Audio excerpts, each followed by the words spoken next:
아빠와 함께하는 세계사 제11장 인도 무굴 제국의 황제들. 세계의 지배자, 세계의 왕, 세계의 정복자. 중국을 통치하는 만주족의 황제들은 자기들이 지구에서 가장 중요한 나라를 정복했다고 믿었어. 30년 전쟁을 치르던 유럽 각 나라의 왕들은 자기들의 왕국이 모든 문명 세계의 중심이라고 믿었단다. 그런데 인도의 왕들도 마찬가지였어. 그들은 인도가 이 세상의 중심이라고 믿었어. 이 책에서 우리가 지금까지 이야기해온 이 시대에는 3명의 황제들이 인도를 통치했단다. 그중 첫 번째 황제는 자신을 세계의 지배자라고 불렀어. 세계의 지배자의 아들이 아버지의 뒤를 이어서 황제가 되자 그는 자신을 세계의 왕이라고 불렀어. 세계의 왕의 아들이 또 아버지의 뒤를 이어서 황제가 되자 세계의 정복자라는 훨씬 더 오만한 명칭을 그 자신에게 붙였단다. 그들은 몽골족의 위대한 정사 칭기즈칸의 후손이었어. 오래전에 칭기즈칸의 후손 중 바부르라는 이름의 왕자가 남쪽으로 인도까지 내려왔단다. 와서 보니까 인도에는 귀족들이 다스리는 수많은 작은 왕국들이 있었어. 바부르는 그 수많은 왕국들을 차례로 정복해서 하나의 인도 제국을 만들었단다. 그 후 오랜 세월 동안 인도는 바부르의 아들들과 손자들과 증손자들과 고손자들의 지배를 받았어. 이 가문을 우리는 무골 왕조라고 부른단다. 그 왕들이 몽골족의 후손이기 때문이야. 세계의 지배자의 인도 이름은 자한기르였어. 그는 저 위대한 조상 칭기즈칸만큼이나 잔혹한 사람이었어. 그는 자기 아버지가 가장 절친했던 사람이 모반을 일으키려 한다는 의심이 들자 사실을 알아보지도 않고 죽여버린 적이 있었어. 또 화요일마다 궁전에서 조회를 열어서 지난 한 주일 동안 법률을 어겼던 사람들을 가려내서는 코끼리들한테 밟혀 죽게 하거나 목을 매달았대. 그리고 죽은 사람들의 목을 잘라서 수도의 큰 길 옆을 따라가면서 한 줄로 쌓은 탑에다 내걸었다. 그가 선포한 법률을 어긴 자는 누구나 반드시 그렇게 될 거라고 경고였었지. 될 것이라는 경고였겠지. 자한기르가 비록 잔혹하긴 했지만 그는 또한 매우 똑똑하고 생각이 깊은 왕이었어. 그는 영국인 상인들을 되도록 많이 끌어들여서 비단과 향료를 사가지고 가게 하면 인도가 훨씬 더 부자 나라가 될 것이라고 생각했어. 그래서 그는 영국의 제임스 1세와 무역 협정을 맺어서 영국 상인들이 인도의 모든 항구에 안전하게 출입할 수 있도록 했단다. 자한기르는 또 인도의 황제들 중에서 처음으로 영국으로부터 대사를 초빙하기도 했어. 영국 대사는 자한기르의 궁전이 너무도 화려해서 깜짝 놀랐던가 봐. 그는 제임스 1세에게 보낸 편지에서 인도의 궁전을 장식한 금과 은과 온갖 보석들과 기이한 그림들에 관해서 자세히 설명했어. 그는 황제가 가장 아끼는 아들 쿠람의 어마어마하게 성대한 생일잔치를 보고는 너무도 놀라서 입을 다물지도 못했다는구나. 금과 보석으로 장식된 옷을 입은 쿠람이 금으로 만든 거대한 천칭 저울의 한쪽 접시에 앉자 대신들이 금과 보석과 향료와 강냉이와 버터를 가득 담은 자루를 들고 나가서 다른 한쪽 접시에 쌓기 시작했대. 왕자가 앉은 접시가 천천히 위로 올라가서 다른 쪽 접시와 수평이 될 때까지. 그리고 그 선물들을 모두 가난한 사람들에게 나누어 주었다는 거야. 자한기르가 죽고 쿠람이 황제가 되었어. 그에게 새로운 명칭이 주어졌어. 쿠람은 이제 샤자한이라고 불리게 되었어. 세계의 왕이라는 뜻이란다. 이슬람 국가의 군주를 샤라고 한다는 것은 앞에서도 이야기했으니까 아직 잊지 않았겠지.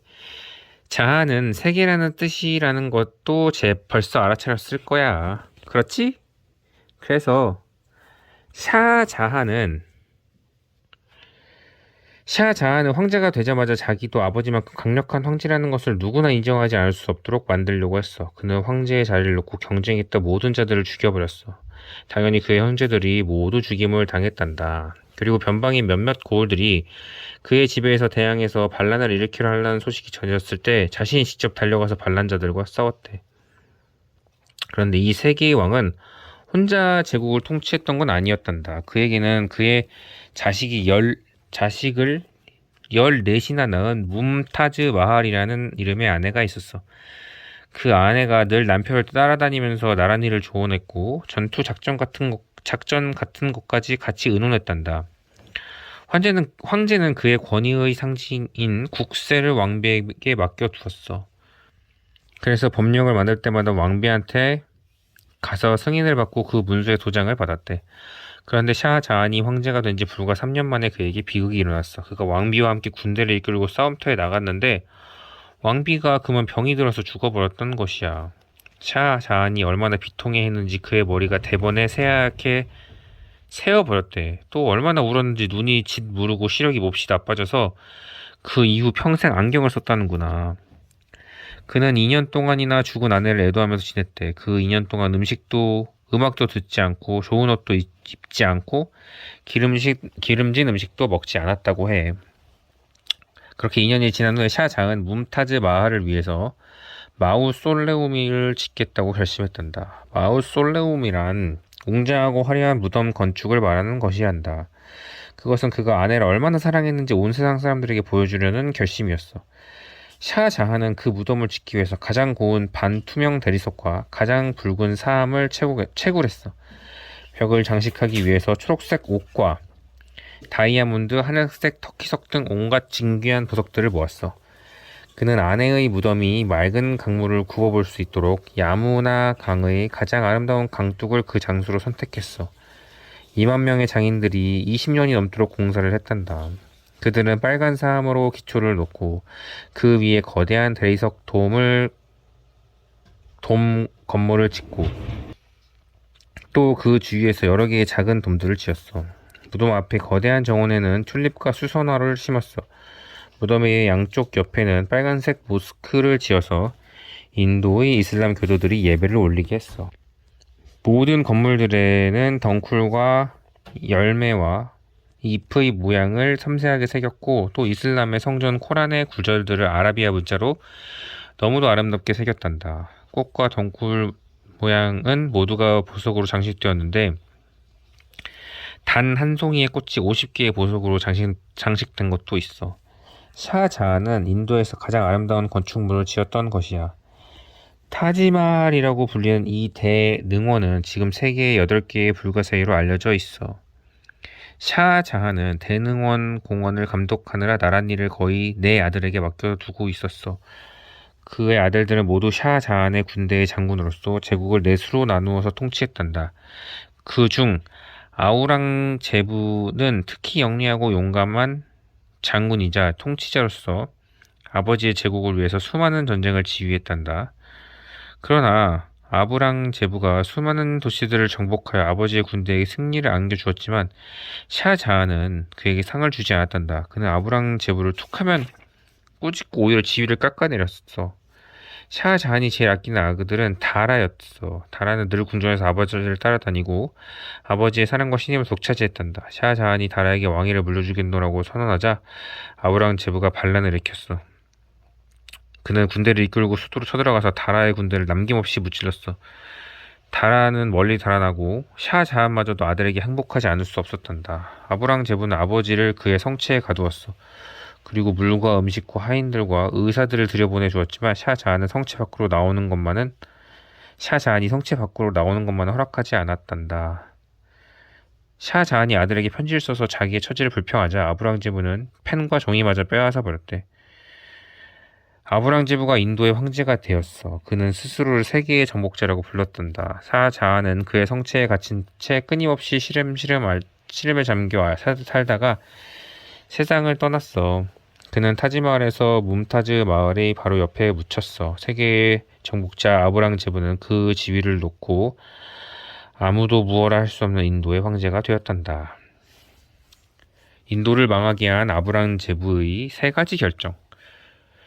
무굴 제국의 황제이며 세계의 정복자인 아부랑제부가 이제 인도의 통치자가 되었어. 그는 아버지인 세계의 왕과 할아버지인 세계의 지배자에 못지않게 강력한 통치자가 되겠노라고 결심했어. 그리고 정말로 그렇게 되었단다. 그는 거의 50년 동안 황제의 자리를 지키며 인도를 어느 때보다도 더 강력한 나라로 만들었어. 그러나 아부랑제부가 죽자 인도는 내리막길로 들어서기 시작했단다. 아부랑제부가 자신이 내렸던 3가지 결정이 유적들이 들어와서 인도의 독립을 빼앗아 가게 하는 길을 터주었던 것이었어. 아브랑제부의 세 가지 결정 중에 첫 번째는 종교에 관한 것이었어. 무굴 제국의 다른 황제들과 마찬가지로 아브랑제부도 마호메트의 가르침을 따르는 이슬람 교도였어. 그러나 인도 백성들은 대다수가 힌두교를 믿었어. 오랜 세월 동안 무굴 황제들은 이 힌두교도의 백성들이 자기들만의 방식으로 신을 경배하는 것을 허락했단다. 무굴 제국의 가장 위대한 통치자 중 하나로 꼽히는 악바르 황제는 심지어 힌두교도인 대신을 국무장관으로 임명하기도 했어. 그러나 아브랑제부는 달랐어. 그는 인도가 이슬람 국가가 되기를 원했고, 따라서 이슬람교 신앙을 전국에 퍼뜨리는 게 황제로서 자신의 의무라고 믿었어. 아브랑제부는 이슬람교 신학자들을 궁전에 모아서 그들과 함께 콜란을 읽고 가르침에 대해서 토론을 한 뒤 샤리아라는 이슬람교 신앙의 법을 인도의 법으로 삼아야겠다고 결정했단다. 그래서 그는 조정의 관리로 힌두교도를 쓰지 않고 오직 이슬람교도들만을 썼단다. 힌두교들에게 강제로 무거운 세금을 물리고 그들이 새로운 사원을 지르면 당장 병사들을 보내서 부수어버렸어. 이슬람교도들은 술을 마셔서는 안 된다는 코란의 가르침에 따라서 전국에 금주령을 내렸고, 또 코란은 어떤 형태의 예술행위나 잔치를 금지한다고 믿고 궁전에서 절대로 음악이 울리지 못하게 하고 모든 잔치를 법으로 금지했어. 이슬람교도들은 아브랑제부의 법을 환영했어. 그러나 힌두교도들은 아브랑제부를 증오했지. 그러니까 아브랑제부가 선포한 법령들은 실은 인도의 이슬람 교도들과 힌두교도들 간의 싸움을 붙인 셈이 되었던 것이야. 그리고 아브랑제부의 두 번째 결정이 내려졌을 때 이슬람교도와 힌두교도들 사이의 적대감은 더 이상 걷잡을 수 없을 지경이 되었단다. 아브랑제부의 두 번째 결정은 인도 대륙의 남부 지방을 정복하겠다는 것이었어. 아버지와 할아버지가 다스리는 동안에 인도 군대는 인도를 아시아 대륙의 몸통으로부터 갈라놓은 북쪽 고산지대에 이르는 땅을 모두 정복했단다. 그런데 인도 대륙은 반도이기 때문에 세면이 바다에 둘러싸인 큰 육지이기 때문에 아브랑제부는 동쪽으로나 서쪽으로는 영토를 넓힐 수가 없었어. 그러나 제국의 영토를 더 넓히겠다고 결심한 그의 군대가 갈 곳이 한 곳 남아 있었지. 바로 남쪽이었어. 데칸이라고 불리는 인도 대륙의 남부 지방은 온통 오돌투돌한 구름과 거친 벌판과 우거진 덤불이 펼쳐진 땅이었단다. 데칸 지방의 여러 왕국들은 아직도 아브랑제부의 지배권에 벗어나 있었단다. 그 지도자들은 대개 이슬람 교도들이었지만 그들은 무굴 황제의 지배를 받는 것을 원하지 않았어.